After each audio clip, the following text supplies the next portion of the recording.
மகான்கள் தரிசனம் நிகழ்ச்சியில் இன்று நாம் காண இருப்பது பகவான் ஸ்ரீ சிவப்பிரகாஷ் சுவாமிகள்.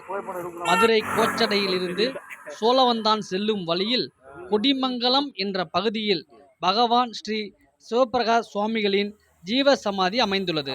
பகவான் ஸ்ரீ சிவப்பிரகாஷ் சுவாமிகள் 78 வருடங்களுக்கு முன்பாக ஜீவ சமாதி அடைந்துள்ளார். ஒவ்வொரு வருடமும் தை மாதம் 5ஆம் தேதி ஸ்ரீ சிவப்பிரகாஷ் சுவாமிகளின் குரு பூஜை நடைபெறும். இத்திருத்தலத்தில் தினமும் மதியம் அன்னதானம் நடைபெற்று வருகிறது.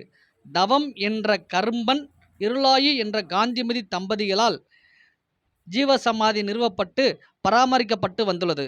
தற்சமயம் அன்னாரின் வாரிசுகள் ஜீவசமாதியை மிக உண்மையாக எல்லாருக்கும் நல்ல ஒரு பாக்கியம் கொடுப்பாரு. ஆனால் அவரிடம் நம்ம நம்பி செயல்பட்டால் எல்லோருக்கும் அந்த பாக்கியம் இருக்கும்.